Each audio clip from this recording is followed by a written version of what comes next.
Hello, authors, and welcome to week 8, the last week of the 60-day novel challenge. Now, I just want to say something real quick before we dive into the meat of all of this, and that is prizes, rewards that you have earned through your hard work. Because you've shown up for this challenge, because you signed up over at W Campus and you've been working hard, you've earned 20% off a year of Dabble. And if you're one of the folks that have made it over the 50,000 word mark this month, or you do by the end of the month, then you've earned an extra 20%, a total of 40% off a year of Dabble. And if you've become absolutely smitten with the best novel writing platform out there, like I did long before I worked for this company, then we're also offering a once a year discount on Lifetime starting this Friday, Black Friday, running through Cyber Monday. You can find links to more information about that down below me in the description.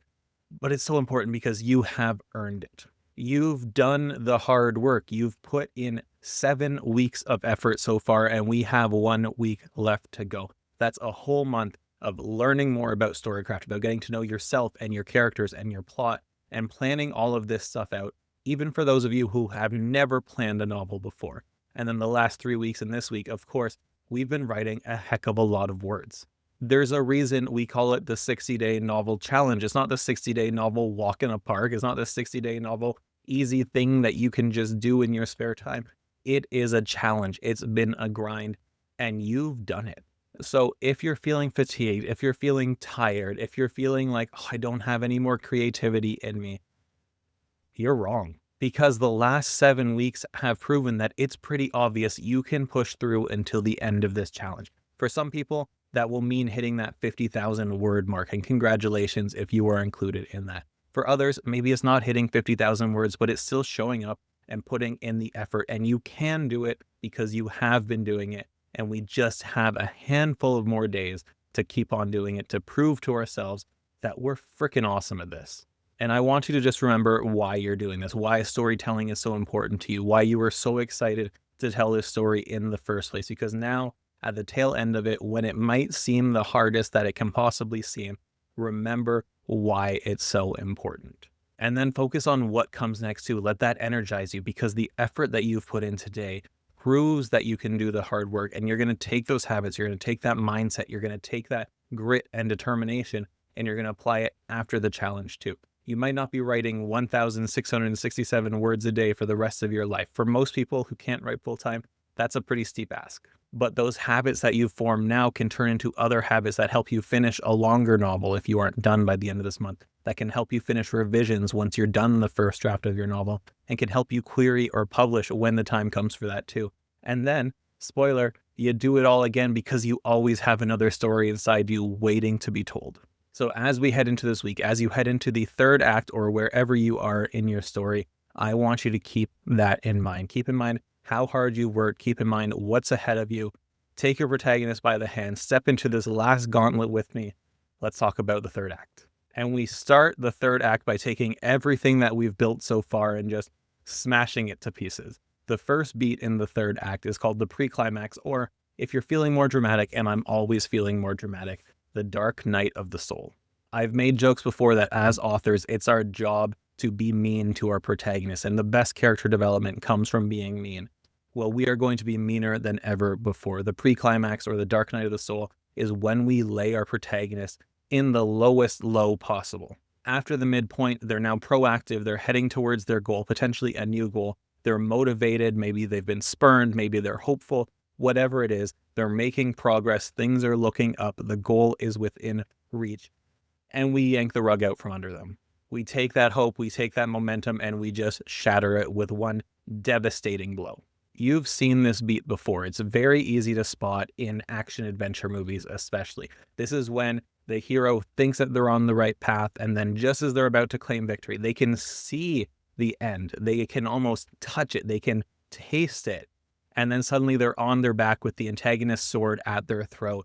And the antagonist is probably monologuing or something, and just all hope is lost.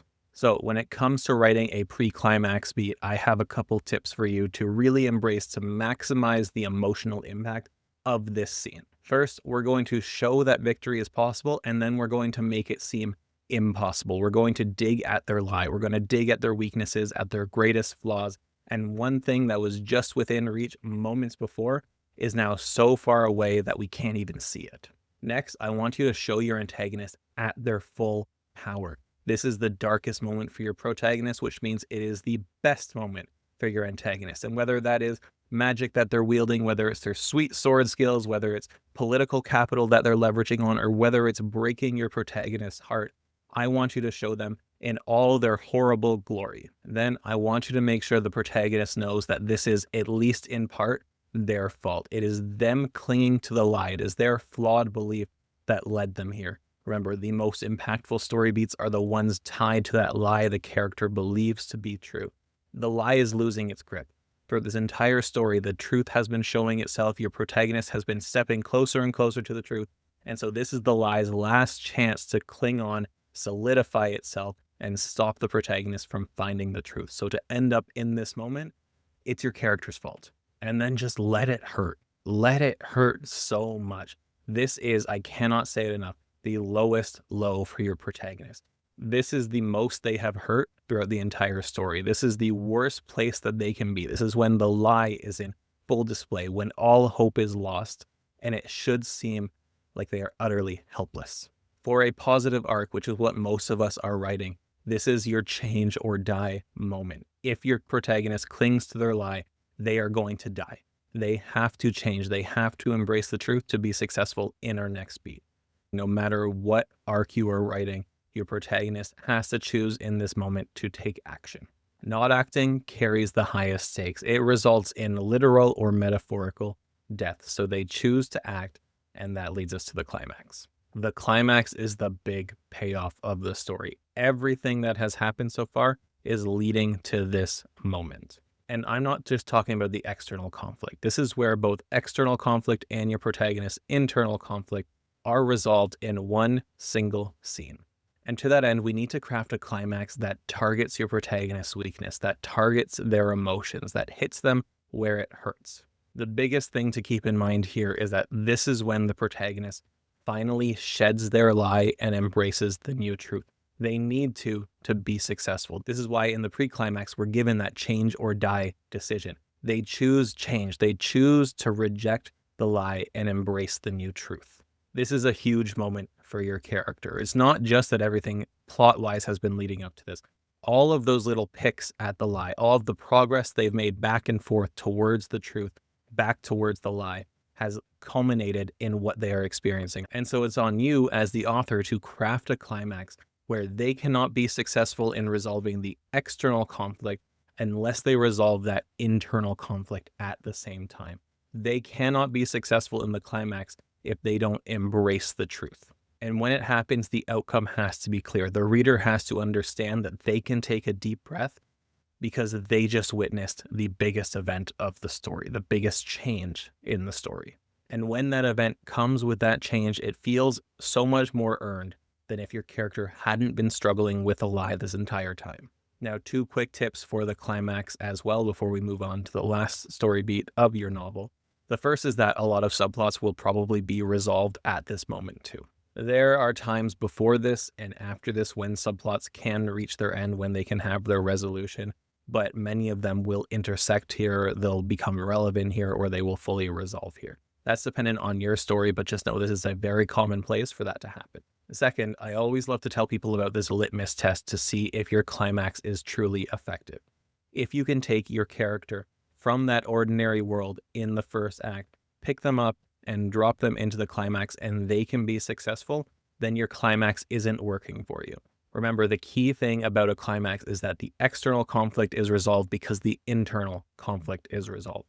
For most characters in a moral ascending arc, in a positive arc, that's because they reject the lie and embrace the truth. When it comes to a negative arc, we'll link an article down below if you want to learn about the different ways you can play with that.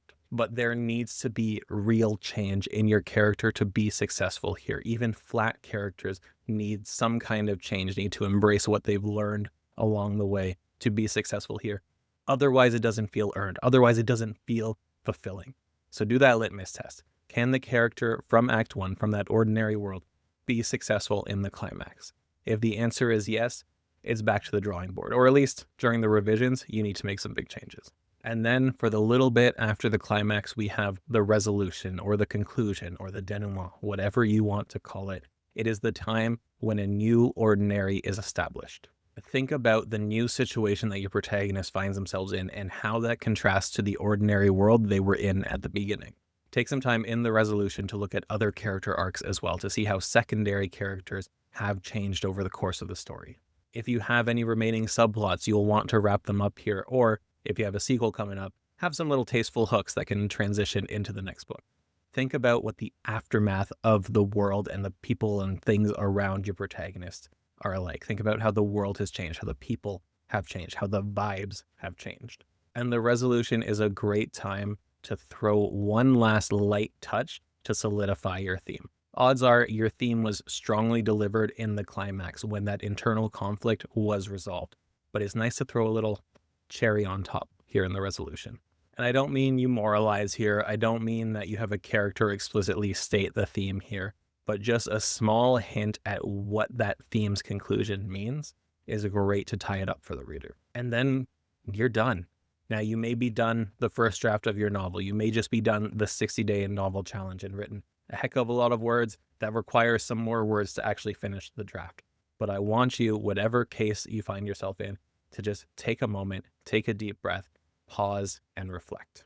If you make it to the end of this challenge, if you've put in the effort day in, day out, if you've learned and if you've written and if you've just shown up, then you've proven to yourself and the rest of us that you are a writer who can do it. You're the kind of writer who shows up and actually puts effort into their craft, into their art, into this thing that you are passionate about. So many people say they want to write a book. So many people dream about writing a book, and they never make it to that first word, much less tens of thousands of words into a first draft or a completed first draft.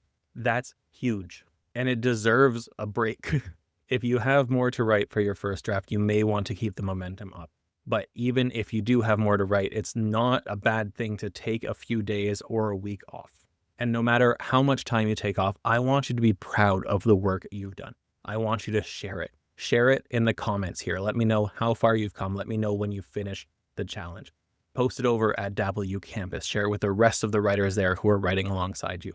And tell it to at least one person in your life as well. Someone offline, someone who can get giddy with and who will share your excitement, even if they have no idea what it feels like to write that much. Once you finish your first draft, there are revisions that come next, but that is not a today problem. And when you are ready to tackle those revisions, we have a free course waiting for you that will help you set up a revision plan and walk you through the different steps and stages that you need to perfect your draft. Of course, link for that down below. And with all these words written, there's a deeper win I want you to focus on.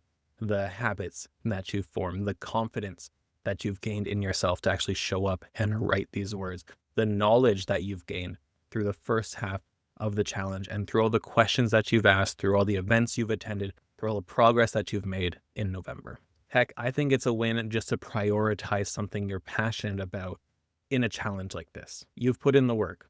Congratulate yourself. Have a fun week this week. Work hard.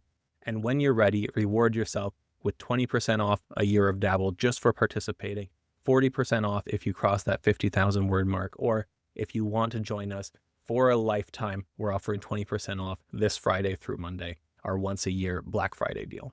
If you've been enjoying this challenge, if you've been loving these lessons and the writing sprints that we are doing, please make sure you're subscribed to our channel. Hit the thumbs up button down below to let me know that you are still writing, that you're still working on this thing that is so important to you.